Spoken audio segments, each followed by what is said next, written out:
24 நம்ம எல்லாரும் சேர்ந்து வாசிக்க போகிறோம். கர்த்தர் நமக்கு அதை உதவி செய்வார். ஓகே, எஸ், வாசிக்கலாமா?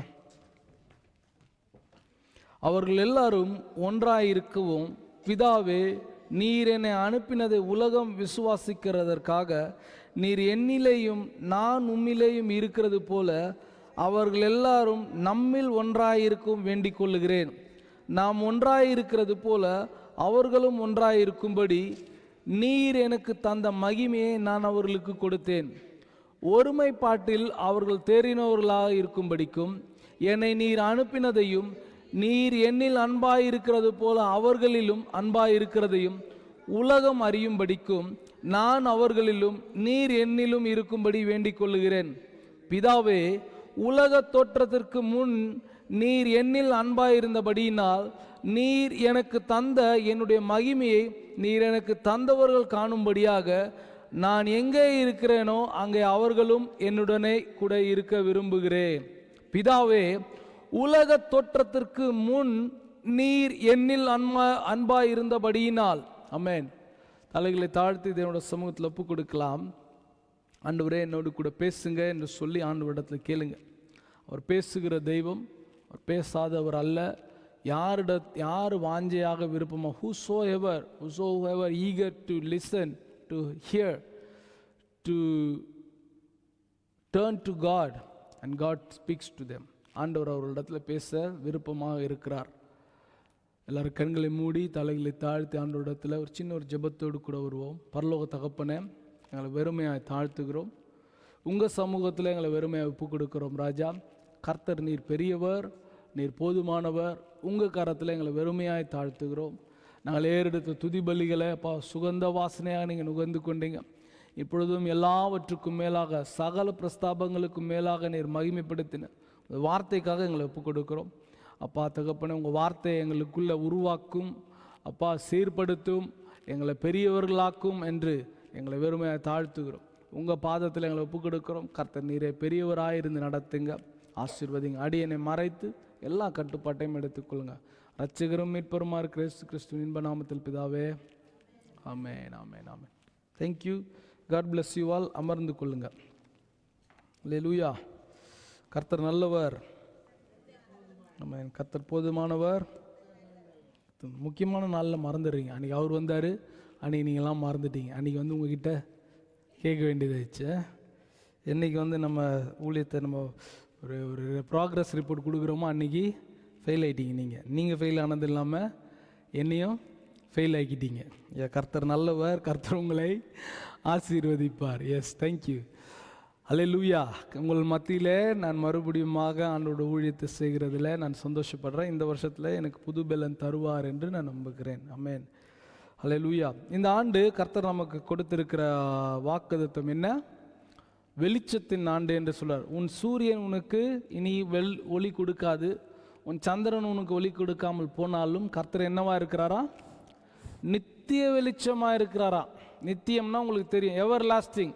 It will not go off and it will not come again on. அப்படியே சைனோசாய்டல் கிடையாது. மேலே ஏறி தெரியுமா, மூட் ஸ்விங்கில் இருப்பாங்க. அப்படியே நம்ம செய்வோம் பாஸ்டர் அப்படின்வாங்க. அடுத்த நாள் எங்கன்னா யாருக்கு இருக்கிற அப்படின்ற மாதிரி ஒரு மாதிரி. அப்படி இல்லை. கர்த்தர் நித்திய வெளிச்சமாக இருப்பாரா? Whatever come, whatever go, and God will be our everlasting light, source of light அப்படின்னு சொல்லி நமக்கு சொல்கிறார். அப்போது இந்த ஆண்டு நம்ம நிறைய காரியங்கள் கற்றுக்கொள்ள போகிறோம். ஆமென். கர்த்தர் நிறைய காரியங்கள் நம்ம கற்றுக்கொள்ள போகிறார். நான் ஒரே ஒரு பாயிண்ட் மாத்திரம் நான் சொல்ல விரும்புகிறேன். லைட்டோட டெஃபினேஷன் என்ன சொல்கிறாங்கன்னா, இருள் இல்லாமைன்னு சொல்கிறாங்க. வெளிச்சம் என்ன சொல்லுவோம்? நமக்கு தெரிஞ்ச வெளிச்சம்லாம் என்ன சொல்லுவோம்? பல்பு, 100 வாட்ஸு, 60 வாட்ஸ் அப்படியெல்லாம் சொல்லுவோம். இல்லை, சூரியன் அப்படி சொல்லுவோம். சயின்டிஃபிக்கலாக வெளிச்சத்தை எப்படி டிஃபைன் பண்ணுறாங்கன்னா, இருள் இல்லாமை. ஓகே, அப்போ இருள் ஒன்று இருந்தது. அந்த இருள் போகும்போது அந்த சினாரியோ சிச்சுவேஷன் என்ன சொல்லுவாங்கன்னா வெளிச்சம் என்று சொல்லுவாங்க. இல்லையா? நீங்கள் இரவு பார்க்குறீங்க. இப்போ நமக்கு காலையில் ஒரு 8-9 மணிக்கு தான் சூரியன் வருது. அந்த நேரம் பாருங்கள், இருள் கொஞ்சம் கொஞ்சமாக மறையும், வெளிச்சம் கொஞ்சம் கொஞ்சமாக உதயமாகும். இல்லையா? அதுதான் வெளிச்சம். ஆனால் ஆண்டவர் என்ன சொல்கிறாரு? நான் நித்திய வெளிச்சமாக இருப்பேன். இருள் இருந்தாலும் அந்த வெளிச்சம் இருக்கும், இருளே இல்லைனாலும் அந்த வெளிச்சம். இப்போ பகலில் எனக்கு வெளிச்சம் தேவையில்லை, ஆனால் பகல்லையும் அவர் தான் வெளிச்சம். அதனால தான் சொல்லுது அந்த வசனம் ஏசாயா 60 நீங்கள் வாசித்து பார்த்தீங்க, முந்தின வசனங்கள் வாசித்து பார்த்தா ரொம்ப நல்லா இருக்கும். இனி உன் சூரியன் உனக்கு ஒளி கொடாது அப்படின்னு சொல்லி வாசித்து பார்த்தீங்களா? வீட்டை போயிட்டு அந்த முழு அதிகாரம் வாசிச்சிங்களா? உங்களுக்கு ஒரு நல்ல ஒரு ஆலோசனை சொல்கிறேன் ஊழியக்காரனா, வசனம் ஏதாச்சும் வந்ததுன்னா அதை போயிட்டு நீங்கள் முன்னும் பின்னும் வாசித்து பாருங்கள், அப்போ தான் முழு கருத்து உங்களுக்கு தெரியும். 19 சொல்லுது, 60:19, இனி சூரியன் உனக்கு பகலிலே வெளிச்சமாக இராமலும். அதை தான் நான் சொன்னேன். இப்போ இருள்னா வெளிச்சத்துக்கான டெஃபினேஷன் என்ன? What's the definition for light or பிரைட்னஸ்னா லேக் ஆஃப் டார்க்னஸ். இருள் இல்லாமை, இருள் இல்லாமை தான் வெளிச்சம் என்று சொல்லுவோம். அப்போ பகலில் எனக்கு சூரியன் இருக்குதே, அந்த வெளிச்சம் போதும் என்று நினைக்கிறீங்களா? அதனால சொல்கிறார் ஆண்டவர், இனி சூரியன் உனக்கு பகலிலே வெளிச்சமாயிராமலும், கர்த்தர் உனக்கு வெளிச்சமாயிருப்பார். சந்திரன் தன் வெளிச்சத்தால் உனக்கு பிரகாசியாமலும். அப்போ சந்திரன் கொடுக்குற வெளிச்சம் கூட உனக்கு தேவையில்லை. நான் ரொம்ப சயின்ஸ்குள்ளே போகல, சோலார் லைட் லூனார் லைட்லாம் போகல. நான் சந்திரன் எப்படி பிரகாசிக்குதுலாம் நமக்கு தெரியும், படிச்சிருப்பீங்கன்னு நினைக்கிறேன். நான் அதுக்குள்ளெல்லாம் போகல. ஆனால் சூரியன் கிட்ட இருந்து கிடைக்கிற வெளிச்சத்தை வாங்கி தான் சந்திரன் வெளிச்சமாக காண்பிக்கிறது. நேற்று பார்த்தீங்களா? 100% லூமினசன்ஸில் இருந்தது நிலா. சொன்னாங்க இந்த வருஷத்தில் இதோடு கூட இந்த அளவுக்கு பெரிய நிலா வராதான். நிலாவை ரசிக்கிறவங்க எத்தனை பேர் இருக்கிறீங்க தெரியும்? நான் ரசிப்பேன் எப்போ போனாலும். அதுக்காகவே முழு நிலவு அன்னைக்கு டிக்கெட் போட்டு போனவங்களாம் உண்டு, ஃப்ளைட்டில் கிட்ட பார்க்கலாம் அப்படின்னு சொல்லி. ஆனால் ஆண்டவர் சொல்கிறாரு, அது வெளிச்சமாக இல்லாமல் போனாலும், அதுக்கு வெளிச்சம் கொடுக்குற சூரியன் கூட உனக்கு வெளிச்சம் கொடாமல் போனாலும், தன் வெளிச்சத்தால் உனக்கு பிரகாசியாமலும், கர்த்தரே உனக்கு நித்திய வெளிச்சமும் உன் தேவனே உனக்கு மகிமையுமாய் இருப்பார். 20 மட்டும் பிடிச்சிக்கிட்டு 19 விட்டுறாதீங்க. 19 இன்னும் மகிமையாக இருக்குது எனக்கு. அப்புறம் சொல்ற, உன் சூரியன் இனி அஸ்தமிப்பதும் இல்லை. அங்கே சொன்னார், சூரியன் இல்லாமல் போனாலும் உனக்கு நான் வெளிச்சமாக இருப்பேன். சந்திரன் உனக்கு பிரகாசமாக இல்லைனாலும் நான் உனக்கு பிரகாசமாக இருப்பேன். உனக்கு இனி வெளிச்சம் குறையவே குறையாதுன்னு சொன்ன தேவன் இங்கே சொல்கிறார் 20, உன் சூரியன் இனி அஸ்தமிப்பதில்லை. அப்போ so what can I decide? எனக்கு சூரியன் தேவையில்லை, வேற எந்த ஒரு வெளிச்சமும் எனக்கு வெளிச்சமாக இருக்க தேவையில்லை. ஏன்னா நம்ம பார்த்தோம் ஆதியாகமம் 1 அதிகாரத்தில் புத்திசாலித்தனமாக கேள்வி கேட்பாங்க. 3வது நாளில் தான் சூரியன் வந்துச்சு. அந்த 3rd day God said let there be a big light and that can be called as sun and the lesser light that can be called as moon. ஆனால் அதுக்கு முன்னாடி என்ன இருந்ததான்? பகல் இரவுன்னு சொல்லிட்டு மாறிச்சான். அப்போதான் day 1 day 2 மாறிச்சு இல்லையா?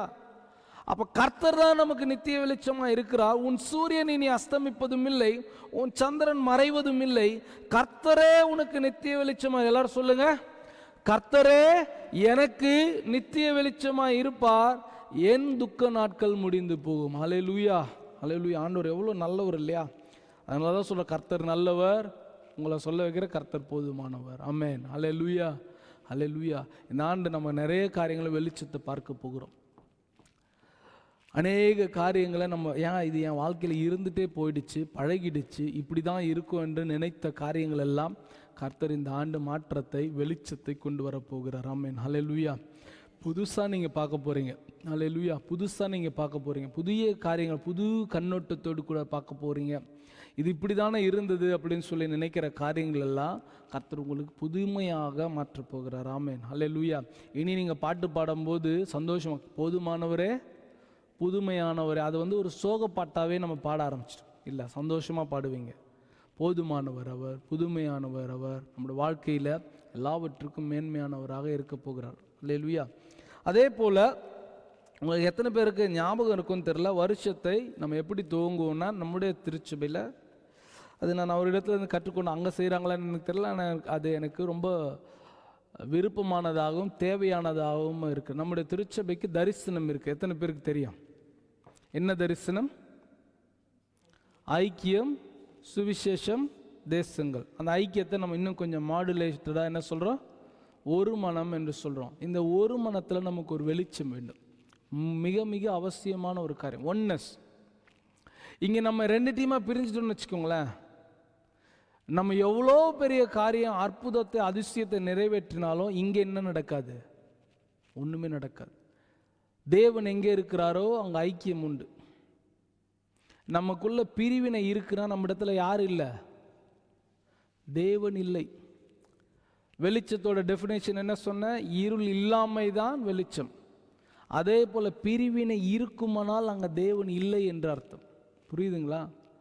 நிறைய நேரத்தில் நமக்கு அங்கே பாஸ்டர் அன்னைக்கு ரொம்ப அழகாக குழப்பத்தோடு கூட ஏன் செய்கிறோன்னே தெரியல, அடித்து பிடிச்சி முன்னாடி போகிற காரெல்லாம் திட்டி சீக்கிரமாக போ டைம் ஆகிடுச்சின்னு சொல்லிட்டு முந்தி படித்து ஓடி வந்து இங்கே வந்து இருந்துட்டு ஏன் இங்கே வந்தோம், ஏன் இங்கே இருந்து போனோம் என்றே தெரியாமல் ஒரு குழப்பத்தோடு கூட இருக்கிறோம் என்று நமக்கு அன்புக்குரிய போதகர் அழகாக சொன்னார்.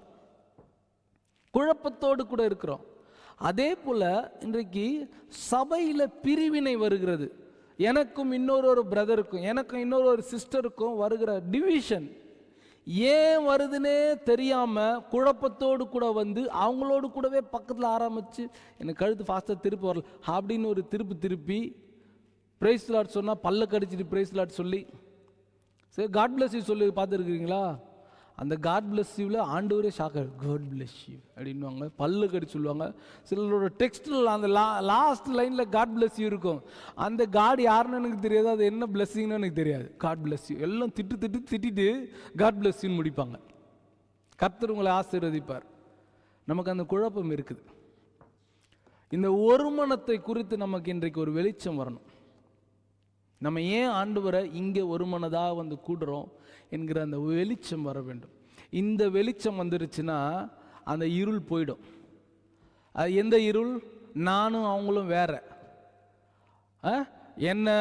எனக்கும் அந்த சிஸ்டருக்கும் வேற தாட் இருக்கு. கட்டாயம் நமக்கெல்லாம் வெவ்வேறான டிஃப்ரென்ஷியல் தாட்ஸ் இருக்கும். நம்ம நினைக்கிறது போல அவங்க நினைக்கணுன்ற அவசியம் இல்லை. நான் நினைக்கிறது நீங்கள் நினைக்கிறோன்றது ஒரு விதத்தில் அது வந்து நேற்று நடந்தது போல ஒரு அதிகார துஷ்பிரயோகமாக இருக்கும். நான் நினைக்கிறதான் நீங்களும் செய்யணும்னா அது அதிகார துஷ்பிரயோகம். வெவ்வேறான தாட்ஸ் இருக்குது இல்லையா? நான் இன்னைக்கு எல்லாரும் வெளில போட்டு வருவோன்னு யோசிச்சா சிலர் 2 பேர் பிளாக்ல போயிட்டு இருந்தாலும் அவங்கள இப்போ பிசாஸ் அப்படின்னு நினைக்கக்கூடாது. அவங்களும் ஏதோ போட்டு வந்திருக்காங்க. ஆனால் எப்போ நம்ம அந்த ஒரு மனதோடு கூட நம்ம ஆண்டவர் சமூகத்தில் வருகிறோமோ அது பூம், அது ஆசீர்வாதம். அல்லேலூயா. டிஃபரன்ஷியல் தாட்ஸ் இங்கே இருக்கக்கூடாது இல்லையா? ஆண்டவரோட சமூகத்தில் வேற்று கருத்துகள் இருக்கலாம், ஆனால் வேற்றுமை இருக்கக்கூடாது. அதனால தான் சொல்லுவாங்க யூனிவர்சிட்டி இன் டைவர்சிட்டி.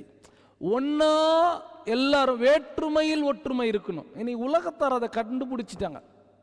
அதனால தான் ஒரு ப்ராஜெக்ட் வெற்றிக்கு என்ன சொல்கிறாங்க, நம்ம எல்லாரும் ஒரே குறிக்கோளோடு கூட ஓடணும், ஒற்றை இலக்கோடு கூட ஒற்றை நோக்கோடு கூட ஓட வேண்டும் என்று சொல்லி அதை நோக்கியே போகிறாங்க.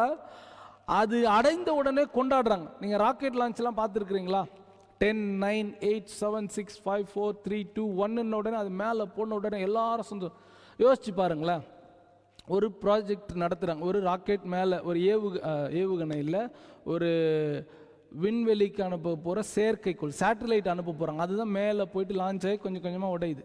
நான் நினைக்கிறேன் ஒரு 1000 மீட்டர்ஸ்க்கு மேலே போயிட்டு ஃபஸ்ட்டு பார்ட் உடைக்கணும்னு சொல்லிட்டு என்னை விட இன்னொரு சீனியர் சயின்டிஸ்ட் நீ என்ன நினைக்கிறது? நான் சொல்கிறேன் அது 800 மீட்டர்லேயே உடையணும். ஆனால் 2 பேரும் ஒரே ப்ராஜெக்டில் வேலை செய்கிறோம். நான் நினச்சிட்டு இருக்கிற 1000 மீட்டரில் தான் அது பிரியணும்னு சொல்லிட்டு அவர் என்ன ஃபீல் பண்ணியிருக்கார்? 800 மீட்டரில் தான் ஃபீல் பண்ணியிருக்கேன். நமக்குள்ளே ஒரு டீம் இருக்குது. நான் சொல்லுவேன் அந்த டீமுக்கு 1000 மீட்டர்னு சொல்லுவேன், அவர் சொல்லுவார் ஒரு டீமுக்கு 800. யார் பேச்சை கேட்கணும்? அந்த ப்ராஜெக்ட் சக்ஸஸ் ஆகுமா? 10, 9, 8, 7, 6, 5, 4, 3, 2, 1 எல்லாம் மேலே போகும்போது அது கீழே வெடிஞ்சிருக்கும். புரியுதா நான் என்ன சொல்கிறேன்ட்டு? எல்லாருக்குள்ளும் ஒற்றை சிந்தையுள்ளவர்களாக நம்ம இருப்போமே ஆனால் வெற்றி உண்டு. ஆமென். நம்ம எல்லாரும் ஒரே சிந்தையுள்ளவர்களாக ஏக சிந்தையுள்ளவர்களாக இருக்க வேண்டும் என்று தேவன் விரும்புகிறார். ஏனென்றால் அவங்க அப்படி தான் இருந்து என்ன பண்ணாங்களா, இந்த உலகத்தை உருவாக்கும் முன்னே. நீங்கள் வாசித்த அந்த வசனத்தில் ஒரு வசனம் இருக்குது, உலக தோற்றத்திற்கு முன்பதாக அப்படின்னு சொல்லி. நான் இன்றைக்கு ஒரு காரியத்தை உங்களுக்கு சொல்லிக் கொடுக்க விரும்புகிறேன். நீங்கள் வாசிக்கிற வசனங்களில் அநேக இடத்துல கர்த்தர் இயேசு கிறிஸ்துன்னு வரும், இன்னொரு இடத்துல கிறிஸ்து இயேசுன்னு வரும் இல்லையா? எத்தனை பேர் அதை கொஞ்சம் உற்று கவனித்து இருக்கிறீங்க? கட்டாயம் நீங்கள் ஒரு விளக்கம் வச்சுருப்பீங்க. ஆனால் நான் நேர்த்தியான ஒரு விளக்கத்தை கற்றுக்கொண்டதை உங்களுக்கு நான் சொல்கிறேன். நான் ஃபஸ்ட்டு என்ன நினச்சேன்னா, இயேசு கிறிஸ்து அதாவது பூமியில் வாழ்ந்த வரைக்கும் இயேசு கிறிஸ்து பூமியிலேருந்து போயிட்டார் இல்லையா, அது கிறிஸ்து இயேசு அப்படின்னு நினைச்சேன். அது அப்படியே ஆப்போசிட். உங்களுக்கு நல்லா சொல்றேன், கேளுங்க. கிறிஸ்து இயேசு அப்படின்னு எங்கெல்லாம் வருதோ அது எதை குறிக்கிறது? ஆதியாகமம் 1:1 முதலாம் அதிகாரம் 1வது வசனம், ஜெனிசிஸ் சாப்டர் 1:1, மோசே ஃபர்ஸ்ட் புக் 1:1 முன்னாடி இருக்கிற தேவன் எந்த திட்டங்கள்லாம் இருக்குதோ அதையெல்லாம் எதை என்னன்னு குறிக்கும்?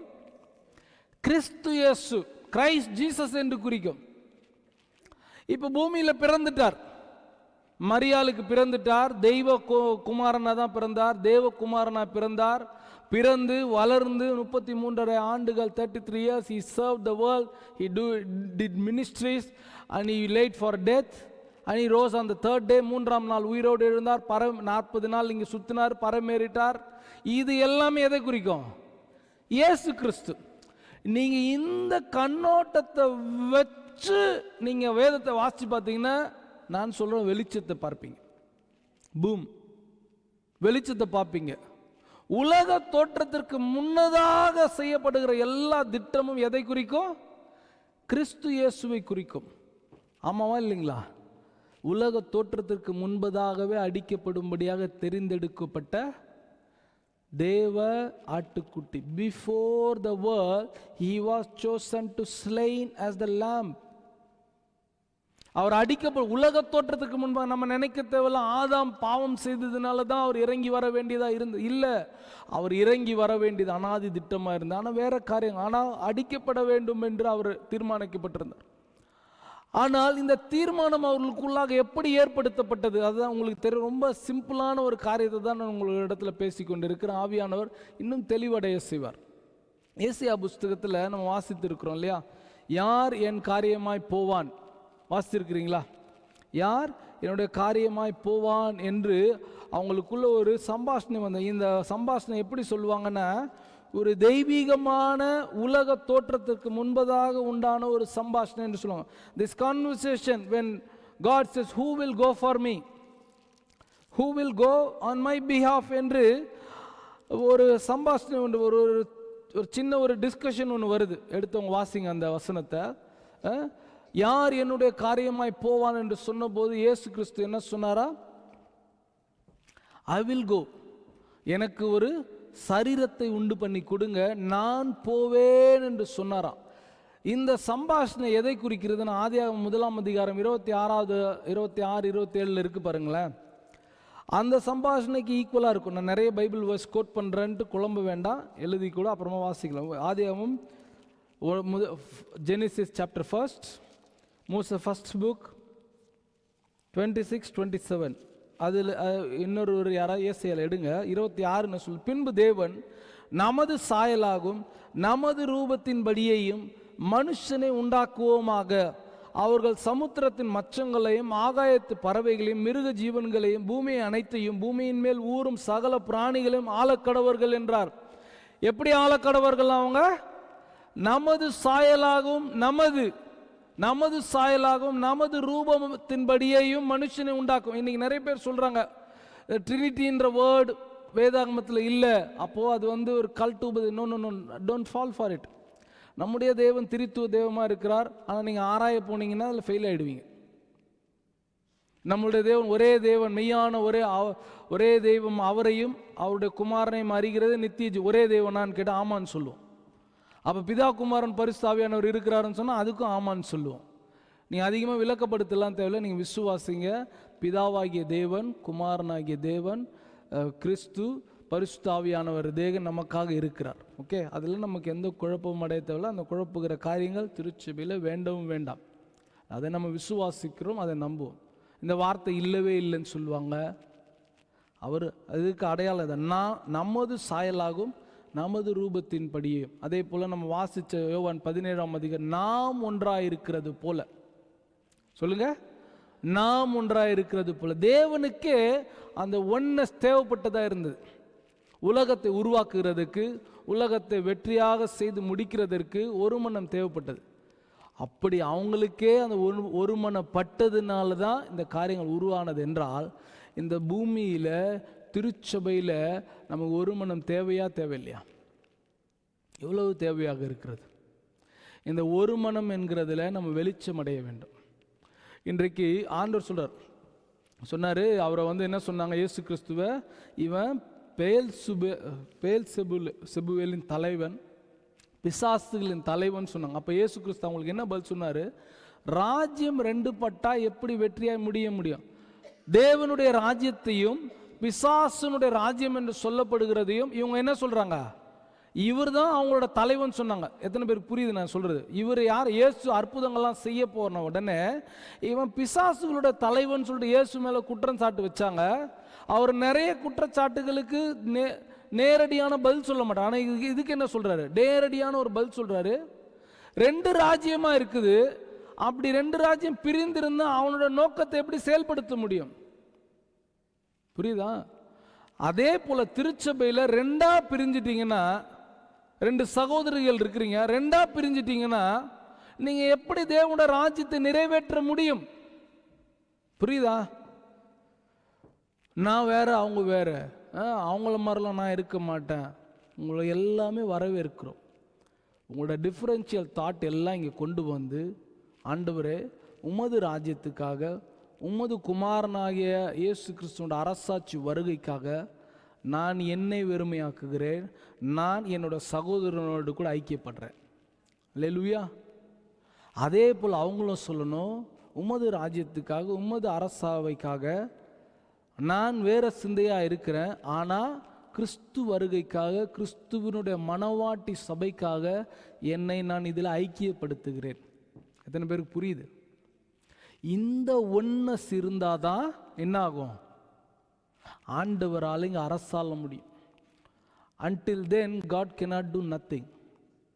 அதான் சொல்ற, ராஜ்யம் பிரிந்திருந்தா எப்படி வெற்றி அடைய முடியும்னு சொல்லிட்டு இயேசுவே சொன்னார். பிசாசு ஒரு டீம், நான் ஒரு டீம். என்னை எதிர்க்கிறதற்காக வந்திருக்கிறான், அவனோட ராஜ்யத்தை எதிர்க்கிறதற்காக நான் பூமியில் வந்திருக்கிறேன். நீங்கள் என்னையே போயிட்டு அவனுக்கு தலைவனாக சொல்கிறீங்களே, நான் அவனோட காரியங்கள்லாம் நான் நசுக்கிறேன், மெரிக்கிறேன், உடைக்கிறேன். அவன் அழுகுறான், தாவீதின் குமாரனே உமக்கும் எனக்கும் என்ன? நீர் ஏன் இங்கே வந்தீங்க? Why do you throw me out? என்னை ஏன் வெளியேற்றுறீங்க? அவன் கத்துறான். ஆனால் இவன் என்ன சொல்கிறான்? நீங்கள் ரெண்டு பேரும் ஒரே டீம்.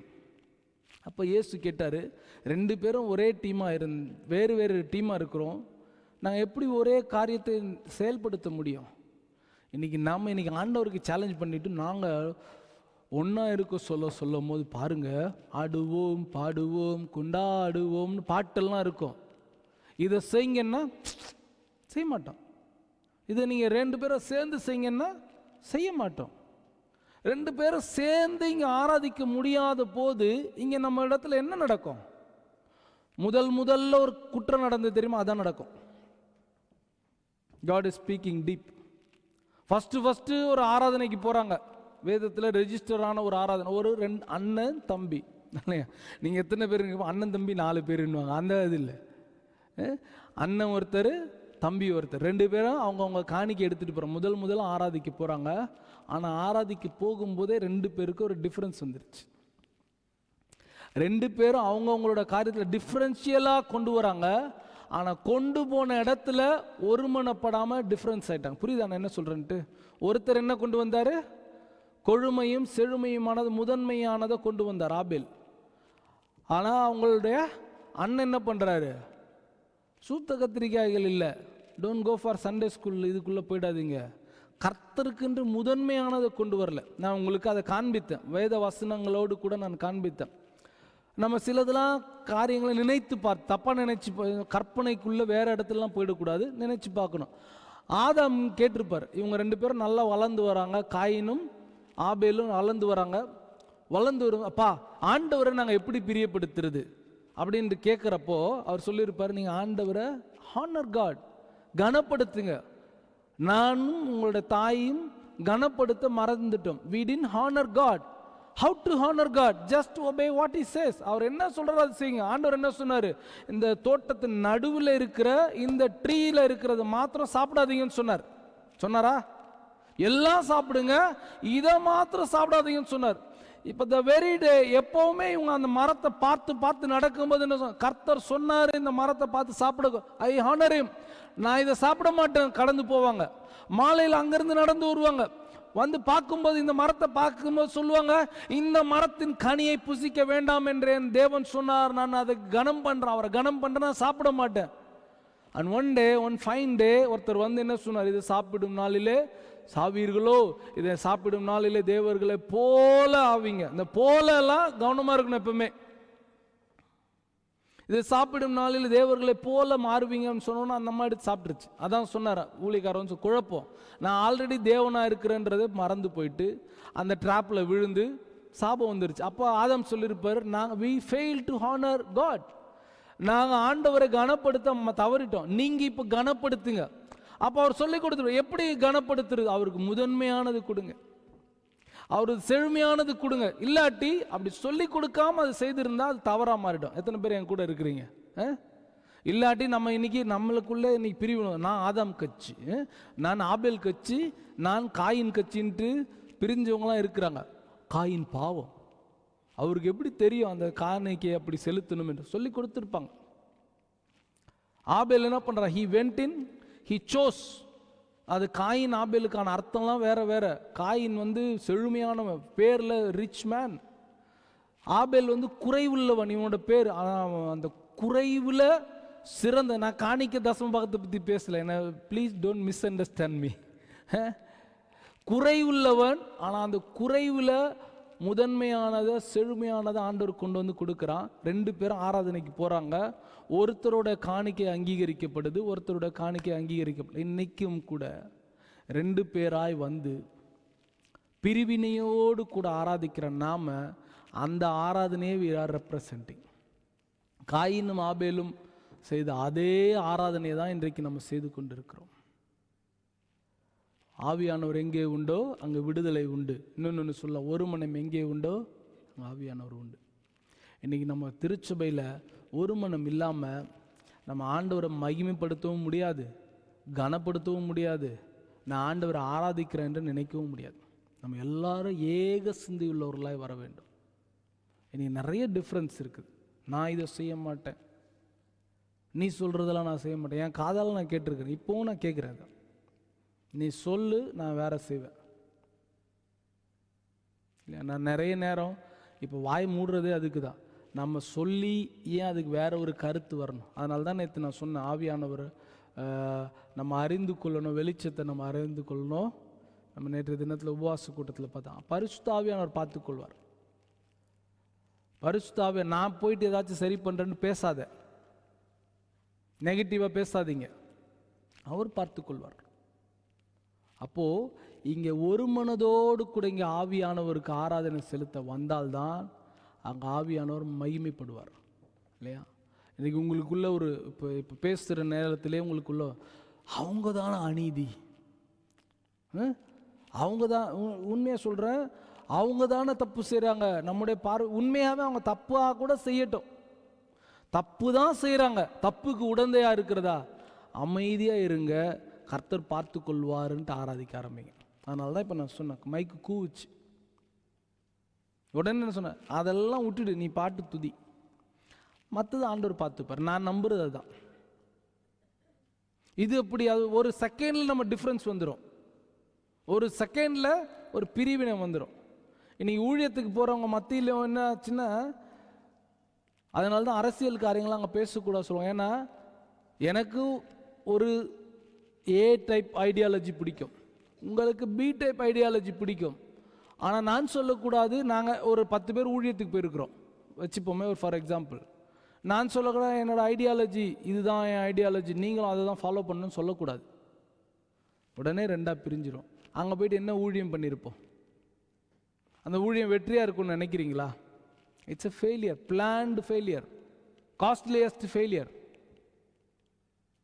இன்னைக்கு ஒரு மனதோடு கூட நம்ம செயல்பட ஆரம்பிப்போம். பிசாசுடைய ஈஸியஸ்ட் டார்கெட் என்னன்னா, நமக்குள்ள பிரிவினை கொண்டு வருவான். நம்முடைய பார்வையில் எப்படி இருக்குன்னா, what I do is correct, நான் செய்கிறது சரி, அவங்க செய்கிறது முற்றிலும் தப்பு தப்பு தப்பு, அநீதி, வேதத்திலிருந்து பார்த்தாலும் அநீதி அநீதி அநீதின்னு இருக்கு. அமைதியாக இருங்க, கர்த்தர் பார்த்து கொள்வார் என்று அமைதியாக இருங்க. உங்களுக்கு முந்தைய இது சொல்லியிருக்கிறேன், நாங்கள் ஜெபத்துக்கு போகிறது உண்டு. நாங்கள் காரில் போய் ஜெபிக்க ஆரம்பித்தோம். அப்போ சில பேர் என்ன பண்ணுவாங்கன்னா ஜெபிப்பாங்க, சிங்க் ஆகாமல் ஜெபிப்பாங்க. நம்ம போன ஜெபம் ஒன்று இருக்கும், எல்லை ஜெபம்னு சொல்லிட்டு அந்த பக்கத்தில் அந்த பகுதியில் இருக்கிற மக்களுக்காகலாம் ஜெபிக்கணும். But what they will pray is something different. பார்லிமெண்ட்டில் இருக்கிறவங்களுக்கு ஜெபம் பண்ணுவாங்க, ஜப்பானில் இருக்கிறவங்க ஜெபம் பண்ணுவாங்க, சிங்கே ஆகாது, ஒத்து போகவே போகாது.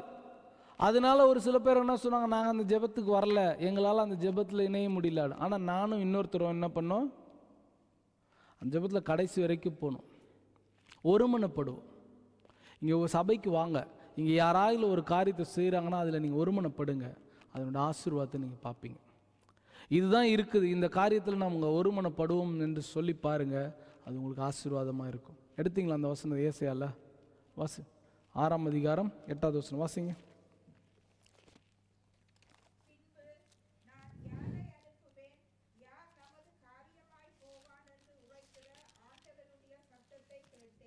பின்பு மைக்கில் வாசிக்கிறீங்களா? யாரை நான் அனுப்புவேன், யார் நமது காரியமாய் போவான் என்று உரைக்கிற ஆண்டவருடைய சப்தத்தை கேட்டேன். அதற்கு நான் இதோ அடியேன் இருக்கிறேன், என்னை அனுப்பும் என்றேன். இதோ அடியேன் இருக்கிறேன், என்னை அனுப்பும் என்றேன். இதுதான் அந்த உலக தோற்றத்திற்கு முன்பதாக இருந்த சம்பாஷணை. ஆண்டவர் கேட்டாராம், யாரை நான் அனுப்புவேன் என்று கேட்டபோது, அதாவது மனுஷனெல்லாம் உருவாக்குறதற்கு முன்பதாக இதோ அடியேன் இருக்கிறேன், நான் போகிறேன் என்று சொன்னாராம். இவங்க 3 பேருக்குள்ள ஒரு இது சம்பாஷணை சின்னதாக மாத்திரம் நான் சொல்கிறேன். இப்போ ஆண்டவர் பிதாவாகிய தேவன், நம்ம பிதான்ட்டு கூப்பிடுறோம், அந்த கருத்தில் நம்ம வச்சு பார்ப்போம். சொல்கிறாரு, இப்போ மனுஷனுக்கு ஒரு பூமியை உண்டாக்கிட்டோம், மனுஷன் அங்கே வாழலாம், சந்தோஷமாக இருக்கலாம். அப்போது ஒரு சம்பாஷணை வருது, அப்போ அவன் தவறு செய்துட்டா என்ன பண்ணுறது? பிசாசு தனக்காக உண்டாக்கி கொண்ட அந்த நித்திய நரகத்துக்குள்ளே தான் அவனும் போகணும், மனுஷனும் அந்த நரகத்துக்குள்ளே தான் போகணும். நீதி என்ன சொல்கிறாரு? அவனும் நரகத்துக்குள்ளே தான் போகணும். அவன் பாவம் செஞ்சுட்டு அவனும் நரகத்துக்குள்ளே தான் போகணும். அது பேர் நீதி. நீதின்னா கட் அண்ட் ட்ரை, இப்படி தான் இருக்கணும். தவறு செஞ்சிங்கன்னா தவறு, சரி செஞ்சிங்கன்னா சரி, அதான் நீதி இல்லையா? மாற்றினா நீதியாக இருக்க முடியாது. தேவன் நீதி உள்ள தேவன், ஓகே. ஆனால் அப்புறம் ஒருத்தர் சொல்கிறாரு, இல்லை, இரக்கம் இப்போ பேசுது. இரக்கம் என்ன சொல்லுது? மனுஷன் நமது சாயலாகவும் நமது ரூபமாகவும் நம்ம ரெப்ரசன்ட் பண்ணுறவனாக நம்ம உருவாக்குறோமே, அவனுக்கு நம்ம ஒரு சான்ஸ் கொடுக்கணும். அவனுக்கு ஒரு இந்த பிசாசு மாதிரி விட்டுடக்கூடாது, அவனுக்கு நம்ம ஒரு சான்ஸ் கொடுக்கணும், இரக்கம் பாராட்டோன்ட்டு இரக்கம் பேசுது. அதுக்கு நீதி என்ன சொல்கிறாரு? நோ, நீதினா இதுதான், இது இப்படி தான் இருக்கணும். இரக்கம் என்ன இல்லை, அவனுக்கு ஒரு சான்ஸ் கொடுப்போன்ட்டு இரக்கம் இன்னும் கொஞ்சம் வாதாடுது. அப்போ பரிசுத்தம் என்ன சொல்கிறாரு? அப்போ இரக்கம் ஒரு ப்ரொபோசல் ஒன்று இருக்கிறார், ஒரு ஃபோர்ஸ்லாக ஒன்று சொல்கிறார், இல்லை இதுக்கு நான் ஒரு ரெமிடி எடுத்துகிட்டு வரேன், இதுக்கு ஒரு சொல்யூஷன் எடுத்துகிட்டு வரேன், ஃபோர்ஸ்லாக எடுத்துகிட்டு வரேன். எப்படின்னா, அப்போ நீதி சொல்கிறார், என்ன ஃபோர்ஸ்லாக இருந்தாலும் ரத்தம் சிந்துதல் இல்லாமல் பாவ மன்னிப்பு இல்லை, இதுக்கு பரிசுத்த ரத்தம் சிந்தப்படணும், அப்படின்னு சொன்ன உடனே அதுக்கு இரக்கம் சொல்கிறாரு. நான் சொல்கிற கான்வர்சேஷன் நீங்கள் புரிஞ்சிட்டு இருப்பீங்கன்னு நினைக்கிறேன். அதுக்கு இரக்கம் சொல்கிறாரு, நான் என்னையே கொடுக்குறேன், அதுதான் நான் போகிறேன். இது 6:8 என்ன சொல்லுது? இதோ அடியேன் இருக்கிறேன், என்னை அனுப்பும் என்ன. இதுதான் அது இரக்கம் சொல்கிறார். இதோ அடியேன் இருக்கிறேன், என்னை அனுப்பும் என்றார், நான் போகிறேன்னு சொல்கிறார். அப்போ நீதிக்கு இது செட் ஆகலை. ஒரே பேரான குமாரன், இதுதான் யோவான் 3:16. நீதிக்கு இது செட் ஆகல, நீர் என்னுடைய குமாரன். அப்போ பரிசுத்தம் என்ன சொல்கிறாரு? இவங்க 2 பேருக்கும் பேசுகிறாரு, நீதியும் நிலைநாட்டப்படணும், இரக்கமும் நிலைநாட்டப்படணும். பரிசுத்த ஆவியானவர், நான் போய் இந்த காரியங்கள் எல்லாம் பிறகு நான் ஆயத்தப்படுத்துவேன் இல்லையா? இந்த 3 பேருக்குள்ளும் ஒரு மனம் இருந்தது, ஒன்னஸ் இருந்தது. அதுதான் யோவான் 17ஆம் அதிகாரத்தில் நம்ம வாசித்தோம். நாம் வாசிங்களா? யோவான் 17ஆம் அதிகாரம் 22. நாம் ஒன்றாயிருக்கிறது போல அவர்களும் ஒன்றாயிருக்கும்படி இயேசு கிறிஸ்து சொல்றார். நாம் பிதாவாகி, இந்த 17ஆம் அதிகாரம் வாசி பார்த்தீங்களா? கொஞ்ச நாளைக்கு முன்னாடி இதுல இருந்து பிரசங்கம் எடுத்தேன். 17ஆம் அதிகாரம் தான் இருக்கிறதுலே இயேசு கிறிஸ்துனுடைய மிக நீண்ட ஜெபம், முழுவதுமே பிதாவாகிய தேவனிடத்தில் எடுக்கிற ஜெபம். John chapter 17 is the longest prayer of Jesus Christ to Father God. இதுல அவர் ஜெபம் பண்ணும்போது என்ன சொல்றார்? பிதா கிட்ட பேசும்போது சொல்றார், நாம் ஒன்றாய் இருக்கிறது போல அவர்களும் ஒன்றாய் இருக்கும்படி நீர் எனக்கு தந்த மகிமையை நான் அவர்களுக்கு கொடுத்தேன், ஒருமைப்பாட்டில் அவர்கள் தேறினவர்களாகும்படிக்கு. இயேசு கிறிஸ்து அப்படியே விட்டுட்டு போக விரும்பல, ஒருமைப்பாட்டில் தேறினவர்களாக. In oneness there should be better day by day. ஒருமனைப்பாட்டில் அவர்கள் தேறினவர்களாக இருக்கும்படிக்கும் என்னை நீர் அனுப்பினதையும் நீர் என்னில் அன்பாய் இருக்கிறது போல அவர்களிலும் அன்பாய் இருக்கிறதையும் உலகம் அறியும்படிக்கும் நான் அவர்களிலும் நீர் என்னிலும் இருக்கும்படி வேண்டிக் கொள்ளுகிறேன். ஜெபம் செய்கிறார். இது இயேசு கிறிஸ்துவோட ஜெபம். இன்னைக்கு என்னோட பிரசங்கம் இல்ல, ஆவியானவருடைய பிரசங்கம் மாத்திரம் இல்ல, இயேசு கிறிஸ்துவோட ஜெபம் என்ன? நாம ஒன்றாய் இருக்கிறது போல நம்மை சார்ந்து நம்முடைய பிள்ளைகளாக வரப்போகிற, சிலுவையில் நான் பெற்றெடுக்க போகிற என்னோட பிள்ளைகள் எல்லாரும் ஒன்றாய் இருக்க வேண்டும். இது இயேசுவோட வேண்டுதல், இயேசுப்பாவுடைய விண்ணப்பம். இது எப்பெல்லாம் நம்ம இந்த ஒருமைப்பாட்டில் வராமல் இருக்கிறோமோ, நம்ம யாருக்கு எதிராக நிற்கிறோமோ, என்ன நல்லா பாருங்க, கொஞ்சம் நல்லா உள்வாங்குங்க. we are against Jesus Christ. ஐயோ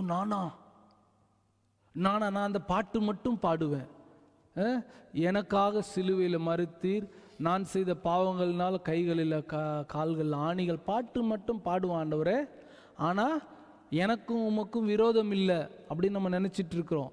சபையில், குடும்பத்தில் எங்கெங்கெல்லாம் பிரிவினையின் ஆவி உங்கள் மூலமாக செயல்படுகிறதோ அங்கெங்கெல்லாம் நம்ம யாருக்கு விரோதமாக மாறிடுறோமா? இயேசு கிறிஸ்துவுக்கு விரோதமாக மாறிடுறோம். ஒரு மனம் எங்கே இருக்கிறதோ அங்கே ஆவியானவர். உண்மையிலேயே அதோட பியூட்டி நம்ம புரிஞ்சுக்கிட்டோம்னா நல்லது. ஒரு குடும்பமாக ஒரு டூர் போகிறீங்க, சர்ச் இல்லை, குடும்பமாக ஒரு டூர் போகிறீங்க. நீங்களும் உங்களோட சகோதரர் குடும்பமும் கனடாக்கு போகிறீங்கன்னு வச்சுக்கோங்க. எனக்கு கனடா பற்றி தெரியாது. கனடாக்கு போகிறீங்க, அவங்க என்ன சொல்கிறாங்க? வான்கூவர் போவோன்றாங்க. நீங்கள் என்ன சொல்கிறீங்க?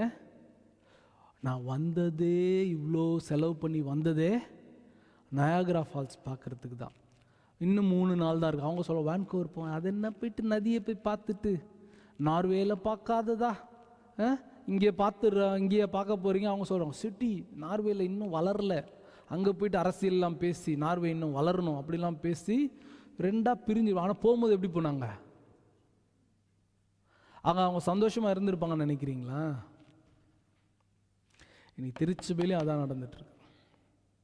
அதை விட பெரிய சத்தியம், இன்னைக்கு இருளில் ஒரு வெளிச்சம் அடிக்கிறாரு. நீ எப்பப்பெல்லாம் பிரிவினை கொண்டு வரியோ அப்பப்பெல்லாம் நீ இயேசு கிறிஸ்துவுக்கு எதிரானவனா நிற்கிற, இயேசு கிறிஸ்து வேண்டுனதுக்கு நீ எதிராக நிற்கிற. ரொம்ப அழகான ஜெபம். ஒருமைப்பாட்டில் அவர்கள் தெரிந்தவர்களாக இருக்கும்படிக்கு நீங்களும் நானும் ஒருமைப்பாட்டில் ஒன்னஸில் இன்னும் பெட்டர் ஆகணுன்றதுக்காக ஆண்டவராக இயேசு கிறிஸ்து ஜெபம் பண்ணிட்டு இருக்கிறார். எத்தனை பேருக்கு புரியுது? எத்தனை பேரோடு கூட ஆண்டவர் பேசுகிறார்? எப்பப்பெல்லாம் நம்ம ஒருமைப்பாட்டை உடைக்கிறோமோ, நேற்று தினத்தில் உபவாச கூட்டத்தில் பார்த்தது போல, கோபத்தினால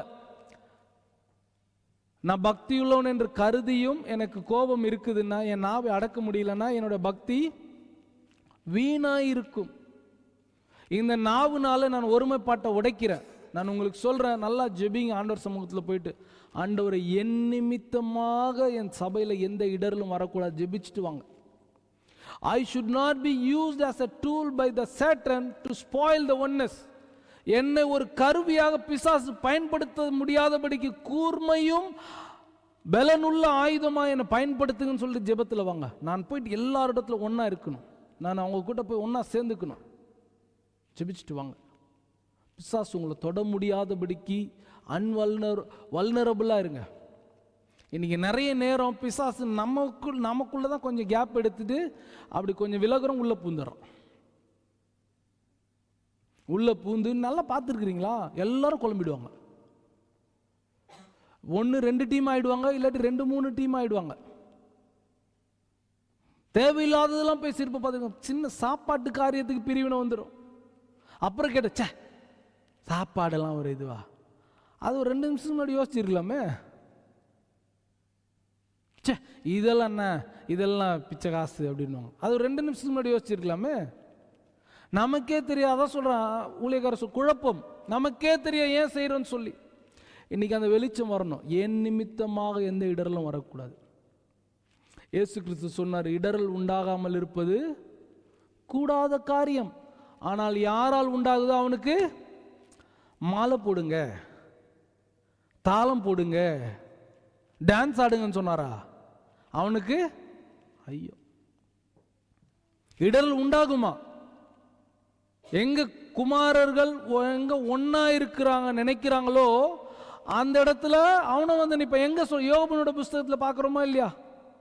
முதல் அதிகாரத்துல அந்த இடத்துல பிசாசானவனும் போய் நின்னானா. அதனாலதான் யோபு என்ன பண்ணுவாராம், எப்பவுமே அவங்க பிள்ளைங்க கூடி முடிச்ச பிறகு ஒரு என்ன பண்ண ஒரு பலி ஒன்று செலுத்துவார். எதுக்கு? என் பிள்ளைங்க ஏதாகிலும் தப்பா பேசியிருந்தா, என் பிள்ளைங்க யாராகிலும் பிரிவினையா பேசியிருந்தா, என் பிள்ளைங்களுக்குள்ள ஏதாவது டிஃப்ரென்சியேஷன் வந்திருந்தா ஆண்டவரே அதை மன்னிச்சிடுங்க அப்படின்னு சொல்லிட்டு ஒரு பலி செலுத்துவார். போய் வாசிச்சு பாருங்க, நான் வசனம் காட்டுறதுக்கு நேரம். எப்பப்பெல்லாம் ஒரு மனம் இருக்குதோ அங்கே இன்னொருத்தனும் வந்து நிற்பான், அந்த ஒரு மனத்தை கெடு. ஏன்னா ஒரு மனத்தை உடைச்சிட்டா போதும், எவ்ரி திங் டன். இந்த இருளில் நமக்கு வெளிச்சம் வரணும். இந்த வருஷம் துவக்கத்தில் ஆண்டவரே என் நிமித்தமாக there should not be no difference wherever. சபையில் மாத்திரம் இல்லை, குடும்பத்தில் நீங்கள் ட்ரை பண்ணி பாருங்க, கர்த்தர் உங்களை ஆசீர்வதிப்பார். என் நாவை நான் சீல் பண்ணுறேன், என்னுடைய எண்ணங்களை நான் சீல் பண்ணுறேன். எனக்கு வேண்டாம் உங்கள் சித்தம், விட்டு கொடுங்க. ஊழியக்காரர்களுக்குள்ள இந்த பிரிவினெல்லாம் இருக்குது, சொல்கிறேன் கேளுங்க. அவங்களாம் என்ன ஊழியம் பண்ணாலும் வேஸ்ட். நான் குடும்பத்துக்காக ஓடா உழைக்கிறேன், ஆடா உழைக்கிறேன், மாடா உழைக்கிறேன், எல்லாம் வேஸ்ட். ஒரு மனம் இல்லாமல் எல்லாம் வேணா போயிடும். உங்கள் நிமித்தமாக பக்க வழியாய் நுழையலாம் என்று திரிகிற பிசாசுக்கு நீங்கள் என்ன பண்ணுறீங்களா? நேற்று பார்த்தோம் எபேசியரில், பிசாசுக்கு இடம் கொடாமல் இருங்கள்னு அர்த்தம். இந்த பிரிவினை வரும்போதெல்லாம் என்ன பண்ணுறாங்க? எஸ் ப்ளீஸ் கம்மின்னு சொல்லிட்டு இடம் கொடுத்துட்டு அப்புறம் பேசுவோம் பாருங்க. சத்தியம் ஆதியாகமம் என்ன சொல்லுது தெரியுமா? எபேசியர் என்ன பொழந்து கட்டும், ஆனால் வேஸ்ட். ஒரு மனம் இல்லாத இடத்துல ஆண்டவர் இருக்கவே மாட்டார். ஒரு மனம் கூடவே கூடாது.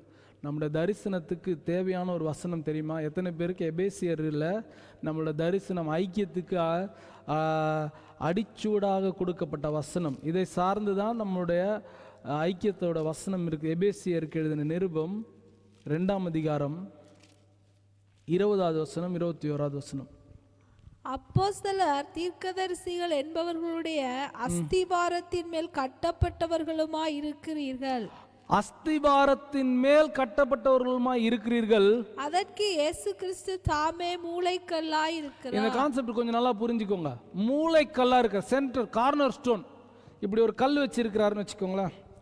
இதுதான் இந்த கல். இப்போ நான் இந்த கல்லா இங்கே நிற்கிறேன், இன்னொரு பிரதர் இந்த கல்லா இங்கே நிற்கிறார், இன்னொரு சிஸ்டர் இங்கே இந்த கல்லா நிற்கிறாங்க, இன்னொரு சிஸ்டர் இந்த கல்லா நிற்கிறாங்க. இப்படி இந்த மூளை கல்லு மேல அப்படியே கட்டி கட்டி கட்டி கட்டி அந்த வசனம் சொல்லுது. என்னம்மா என்ன வாசிங்கம்மா? மாளிகை அஸ்திவாரத்தின் மேல் கட்டப்பட்டவர்களுமாய் இருக்கிறீர்கள். அதற்கு இயேசு கிறிஸ்து தாமே மூளைக்கல்லாய் இருக்கிறார், கட்டப்பட்டு இருக்கிறார். அவர் மேல் மாளிகை முழுவதும் இசைவாய் இணைக்கப்பட்டு கர்த்தருக்குள் பரிசுத்த ஆலயமாக எழும்புகிறது. இதுதான் ஐக்கியத்தினுடைய தாற்பரிய வசனம். மூளைக்கல்லாக இயேசு இருக்கிறார், அவரோடு கூட எல்லா என்ன கவனிங்க, மூளைக்கல்லாக இயேசு இருக்கிறார், அவரோடு கூட எல்லா ஆங்கிள் இணைக்கப்பட்டு வசனம் சொல்லுது அவர் மேல் மாளிகை முழுவதுமாக இசைவாக கட்டப்பட்டு இருக்கிறார். அவர் மேல தான் கட்டிருக்கிறோமா. அப்ப நம்ம இங்க ஒருத்தரை டிஸ்டர்ப் பண்ணா யாரை டிஸ்டர்ப் பண்ற மாதிரி இருக்கு? இயேசு கிறிஸ்துவை டிஸ்டர்ப் பண்றோம், இயேசு கிறிஸ்துவோட ஜெபத்தை டிஸ்டர்ப் பண்றோம். இதெல்லாம் நம்ம இத்தனை வருஷம் புரிஞ்சுக்கொள்ள. நான் நல்லதுக்கு தான் நினைச்சேன், நான் இப்படி தான் நினைச்சேன் அப்படின்னு நினைக்கிறீங்க இல்லையா? இன்னையிலிருந்து அப்படி நினைக்க கூடாது. இதுதான் இன்னைக்கு நம்ம சீர்பொருந்தி போக வேண்டிய காரியம். ஐக்கியத்துக்கு விரோதமாக நம்ம ஒரு நாளும் தடையா இருந்துடவே கூடாது இல்லையா? வாசித்து முடிப்போம். 1 கொரிந்தியர் 12ஆம் அதிகாரம் 12வது வசனம். இந்த மாளிகை முழுவதும் கண்ணில் கொஞ்சம் காட்சி வச்சுக்கோங்க. இயேசு கிறிஸ்து மூளைக்கல், அவரோடு கூட எல்லா ஆங்கிள்லையும் ஒவ்வொரு கல்லாக இணைக்கப்பட்டிருக்கிறோம். அவர் மேலே அப்படியே நீங்கள் எதிராக நினைக்கிற பிரதர் நம்ம மேலே இருக்கிறார், நீங்கள் எதிராக நினைக்கிற சிஸ்டர் நம்ம மேலே இருக்கிறார். நம்ம டிஸ்டர்ப் ஆனால் அவரும் டிஸ்டர்ப் ஆவார், அவர் டிஸ்டர்ப் ஆனால் நம்மளும் டிஸ்டர்ப் ஆகும் இல்லையா? How we will understand? 1 Corinthians chapter 12 verse 12. எப்படியெனில் சரீரம் ஒன்று, அதற்கு அவயவங்கள் அநேகம், ஒரே சரீரத்தின் அவயவங்கள் எல்லாம் அநேகமாய் இருந்தும் சரீரம் ஒன்றாகவே இருக்கிறது. அந்த பிரகாரமாக கிறிஸ்துவும் இருக்கிறார். சிம்பிள். ரொம்ப அழகாக இங்க விளக்கப்படுத்துறார் பாருங்க. இங்க நீங்க டிஃபரன்ஸ் நினைச்சிட்டு இருக்கிற இந்த இடத்துல இங்க என்ன சொல்றாரு?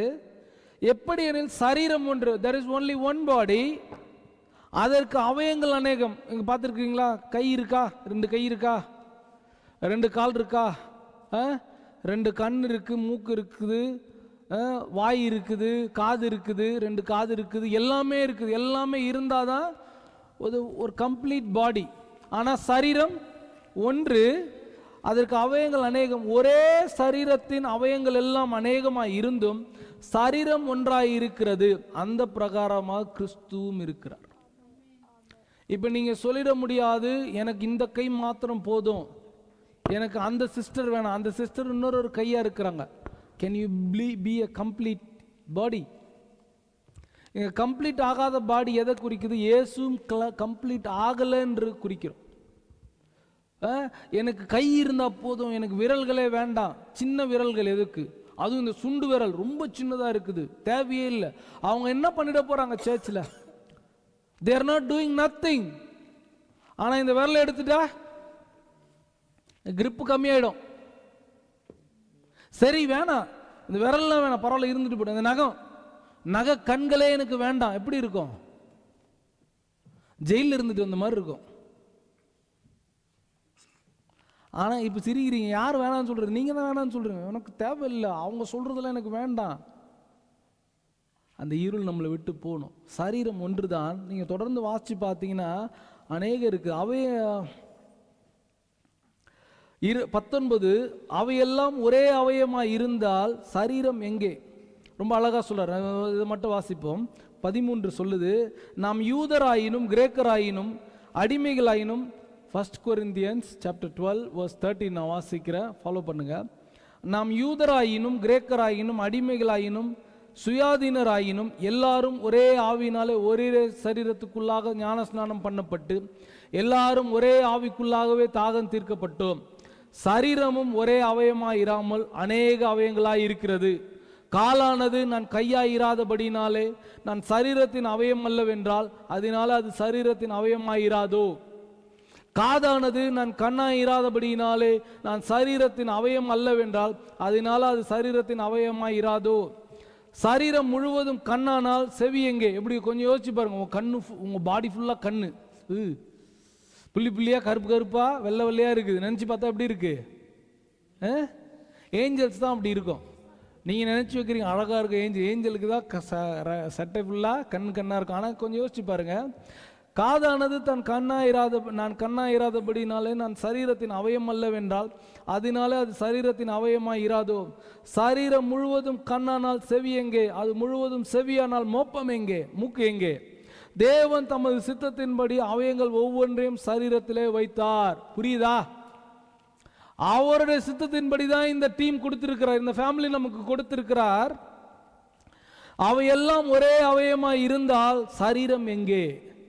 உடம்பு ஃபுல்லா மூக்கு, கண்ணே இல்லை. உடம்பு ஃபுல்லா காது. இப்போ 2 காது வச்சு கேட்குற செய்தியே நம்மளால ஐயோ என்னை பற்றி இப்படி பேசுகிறாங்களே அப்படின்னு இருக்குது. உடம்பு ஃபுல்லா காதாயிட்டு அப்படி இருக்கும். பார்க்க முடியல, வெறும் கேட்க முடியுதா? Not just for fun. நம்ம நினைக்கிறோம் இதை, நான் மட்டும்தான் இருக்கணும், வேற யாரும் இருக்கக்கூடாது, நான் சொல்றதுதான் இருக்கணும், வேற எதுவும் இருக்கக்கூடாது. இப்படிலாம் இருந்தால் சரீரமாக நம்ம இருக்க மாட்டோம்னு சொல்லிட்டு 20 அவயங்கள் அநேகமாயிருந்தும் சரீரம் ஒன்றே, அந்த சரீரம் கிறிஸ்து ஒன்றே.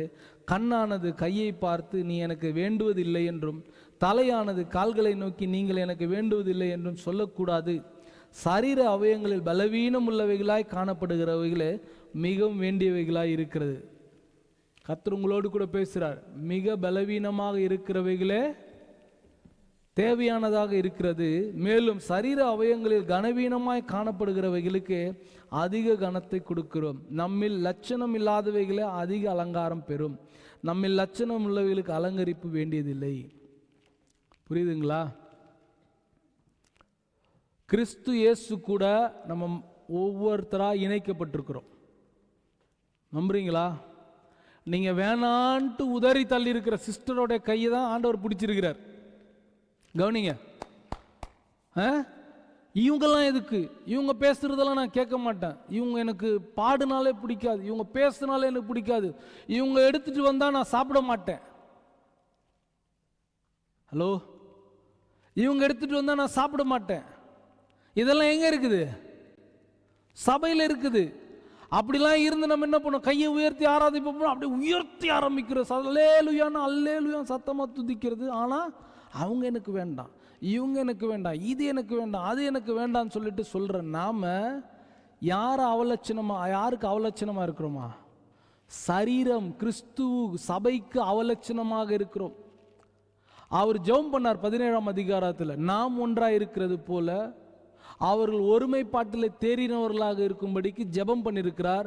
இன்றைக்கு நீங்க ஒரு மனதை கெடுப்பீர்களானால் இயேசு கிறிஸ்துவோட ஜெபத்துக்கு தடையா இருக்கிறீங்க. இந்த இருளிலிருந்து நம்ம வெளிச்சமாகும். இன்றைக்கு நம்ம எல்லாருமே வேணும், எல்லாருமே வேணும். இவங்க எனக்கு தேவையில்லை, இவங்க சபையில் இவங்க ஒன்றுமே இல்லை, ஒருத்தரும் சொல்லக்கூடாது, ஒருத்தரும் நினைக்கக்கூடாது. எனக்கு அவங்க வேணும். Unless they are not with me, I am not complete. அவங்க என் கூட சேராத வரைக்கும் நான் முழுமை பெறலை. எத்தனை பேர் ஏங்குறீங்க ஒருத்தர் சபைக்கு வரல? எத்தனை பேர் அவங்களுக்கு ஃபோன் பண்ணி விசாரிக்கிறீங்க? இப்போ கொஞ்சம் கொஞ்சமாக எனக்கு சொன்ன பதிலாம் பழக்கம் இல்லை, ஆனால் இப்போ கொஞ்சம் பழகிட்டு வரீங்கன்னு நான் நம்புகிறேன். விசாரிக்கணும். ஒரு அவயம் இன்னைக்கு வரலன்னா துடிக்கணும் நம்ம. ஓ, ஏன் வரல, ஏன் வரல? கொஞ்ச நேரத்துக்கு முன்னாடி நான் செஞ்சேன்றத சொல்ல பின்னாடி திரும்பி பார்க்கும்போது தங்கச்சி இல்லை, நான் பதறிட்டேன். ஓ, வாட் ஹேப்பன் டு ஹர்? சுகம் இல்லையோ, குழந்தைக்கு சுகம் இல்லை, பதறினேன். அந்த ஒரு பதட்டம் வரணும். நம்மள யாராச்சும் ஒருத்தர் பலவீனப்பட்டாங்கன்னா நமக்கு அந்த பதட்டம் வரணும். சரீரத்தில் பலவீனப்பட்டாலும் பதட்டம் வரணும், ஆவியில் பலவீனப்பட்டாலும் பதட்டம் வரணும். எத்தனை பேருக்கு அதெல்லாம் இருக்குது? நான் வருவேன், நானும் என் வீட்டாருமோ வென்றால் கர்த்தரையே சேவிப்போம். எனக்கு ஒரு பாஸ்டர் சொன்னார், நான் சொல்கிறேன், நான் உண்டு என் வேலை உண்டுன்னு இருந்தால் உனக்கு நரகம்தான் உண்டு அப்படின்னு அவர் சொன்னார், நான் சொல்ல.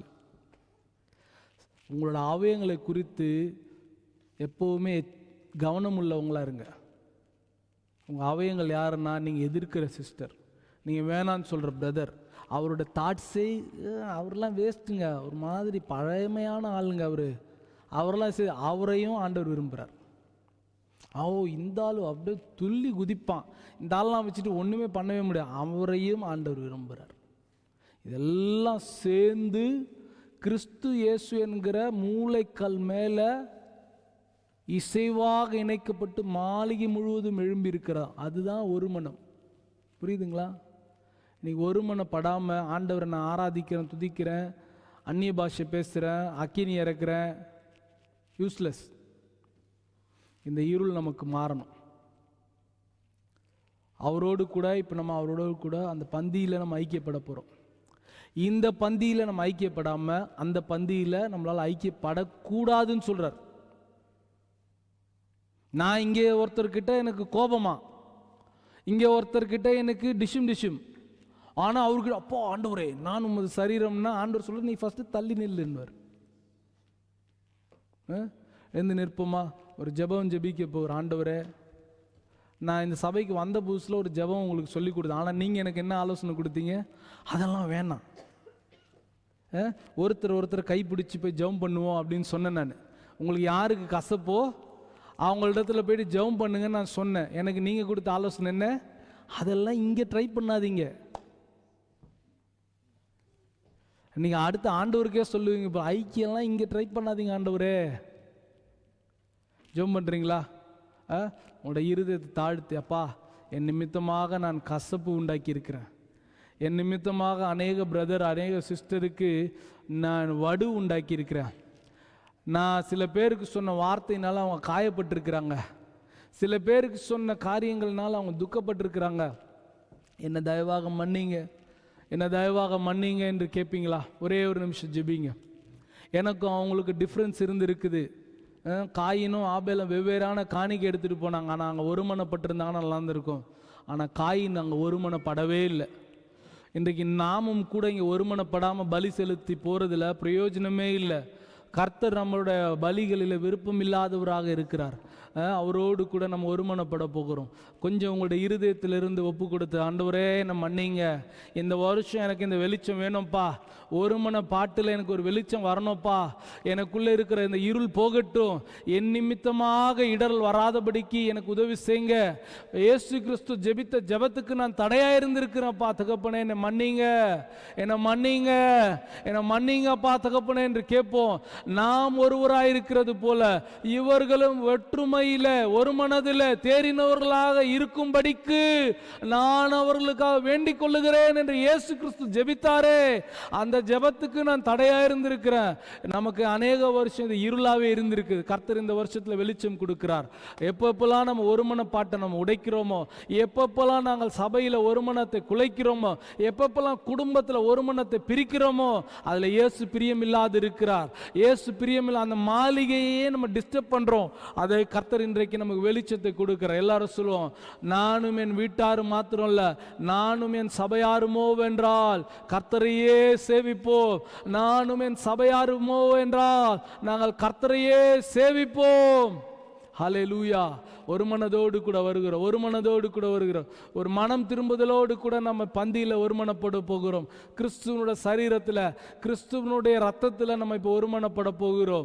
கர்த்தராகிய இயேசு கிறிஸ்து தம் காட்டி கொடுக்கப்பட்ட அந்த ராத்திரியிலே நமக்காக அடிக்கப்படும்படியாக ஆட்டுக்குட்டியாக உலக தோற்றத்திற்கு முன்பதாக தேர்ந்தெடுக்கப்பட்ட ஆட்டுக்குட்டி அவருடைய ரத்தம் முழுவதும் நமக்காக சிந்தி, அவருடைய சரீரம் நமக்காக ஒரு ஏர் உழுகிறது போல உழப்பட்டது. அதற்கெல்லாம் எதற்குனா, அதெல்லாம் எதற்குனா நம்முடைய சரீரமாகிய திருச்சபை, சரீரமாகிய திருச்சபை அது ஒன்றாக இருக்க வேண்டும் என்பதற்காக அந்த சிந்தையோடு கூட, அந்த சிந்தையோடு கூட நம்ம எல்லாரும் ஒருமனதாக கர்த்தராக இயேசு கிறிஸ்துவுக்குள்ளாக ஒருமனதாக ஒப்பு கொடுக்க போகிறோம். ஒருமனதாக நம்ம ஒப்பு கொடுக்க போகிறோம். ஹல்லேலூயா, ஹல்லேலூயா, ஹல்லேலூயா. எல்லாரும் ஒருமனதாக ஒப்பு கொடுக்கலாமா? ஒருமனதாக ஒப்பு கொடுப்போம். ஒருமனதாக ஒப்பு. கொஞ்ச நேரம் ஜெபிங்க, கொஞ்ச நேரம் ஜெபிங்க. அப்பா, நீங்கள் யார் இடத்துல கசப்பா வார்த்தை பேசியிருக்கிறீங்களோ நீங்கள் மனதில் சொல்லி ஒப்பு கொடுங்க. அன்புள்ள ஆண்டவரே என்னை மன்னிங்க, அன்புள்ள ஆண்டவரே மன்னிங்க. நான் தெரிந்தோ தெரியாமலோலாம் அப்படிலாம் வேணாம், தெரிந்து தான் செய்திருக்கிறேன். இது காயம் உண்டாக்கும், தெரிந்து தான் நான் செய்திருக்கிறேன். அநேகருக்கு கோபமான பதில் சொல்லியிருக்கிறேன், அநேகருக்கு எரிச்சல் உண்டாக்குகிற பதில் சொல்லியிருக்கிறேன். நான் தான் அதை செய்திருக்கிறேன், என்னை மன்னிங்க. கொஞ்சம் திறந்த புத்தகமாக ஆண்டவரிடத்தில் ஒலிக்காதபடிக்கு பேசுவோமா, மறைக்காதபடிக்கு பேசுவோமா? நான் கசப்பா பேசியிருக்கிறப்பா, நான் அப்பா தகப்பனை பிரிவினை அநேக நேரத்தில் என் நிமித்தமாக சமாதானம் குலைக்கப்பட்டிருக்கிறது. ஆண்டவரிடத்தில் கொஞ்சம் ஒப்புரவாக. நீங்க நினைக்காதீங்க அந்த சிஸ்டரை பத்தி தான் பேசுறாரு, இந்த பிரதரை பத்தி தான். இல்ல இல்ல இல்ல, ஆண்டவர் உங்களை பத்தி பேசுறார், உங்களுடைய இருதயத்தை பத்தி பேசுறார். நம்முடைய இருதயத்தில் கர்த்தர் பேசுகிறார். நம் நிமித்தமாக அநேக நேரத்தில் கர்த்தரால் இங்க அற்புதம் செய்ய முடியாது இருக்கிறது. ஆண்டவரே என்னை மன்னியும், என்னை மன்னியும், என்னை மன்னியும் என்று ஒப்பு கொடுத்தலோடு கூட இப்பொழுது நான் அந்த பந்தியில் நான் பங்கெடுக்க போகிறேன். ஒரு விடுதலையோடு கூட அவருடைய சந்ததி, அவருடைய பந்தியில் நான் பங்கெடுக்க போகிறோம் என்று சொல்லி ஒரு மனதோடு கூட இது கர்த்தருடைய நேரம். இதனுடைய ஆசீர்வாதத்தை நீங்கள் 100 மடங்காக நீங்க உங்க குடும்பத்தில், உங்களோட வாழ்க்கையில, தனிப்பட்ட வாழ்க்கையில நீங்க பார்ப்பீங்க. கர்த்தர் உங்களை ஆசீர்வதிப்பார், கர்த்தர் உங்களை ஆசீர்வதிப்பார். ஒரு மனதோடு கூட ஒப்பு கொடுப்போம். கர்த்தர் நம்மை வழி நடத்துவார். ஆமென். ஒரு மனம் எங்கே உண்டோ அங்கே ஆவியானவர் உண்டு, ஆவியானவர் எங்கே உண்டோ அங்கே விடுதலை உண்டு. ஹல்லேலூயா, ஹல்லேலூயா, ஹல்லேலூயா. என் சபையிலே நான் ஒரு மனதாய் நான் இருப்பேன். அறிக்கை பண்ணுங்களேன். என் சபையிலே நான் ஒரு மனதாய் இருப்பேன். என் சபையில பிரிவினையின் ஆவியை நான் கொண்டு வர மாட்டேன். அதற்கு என்ன நான் விட்டு கொடுக்க மாட்டேன். பிசாசுக்கு நான் இடம் கொடுக்க மாட்டேன். அறிக்கை பண்ணுங்க, அறிக்கை பண்ணுங்க. கர்த்தர் பலன் தருவார். சில பேர் பயப்படுறீங்க, ஒருவேளை நான் இல்ல இல்ல இல்ல, கர்த்தர் உனக்கு பலன் தருவார், கர்த்தர் உனக்கு பலன் தருவார். ஓ க்ளோரியப்பா தகப்பனே, எங்களை தாழ்த்துகிறோம், எங்களை வெறுமையாக்குகிறோம். இரட்சகர் இயேசுவின் நாமத்தினால் ஒப்பு கொடுக்கிறோம். ஜீவனுள்ள நல்ல பிதாவே, ஆமென், ஆமென், ஆமென், ஆமென். இப்பொழுது நம்ம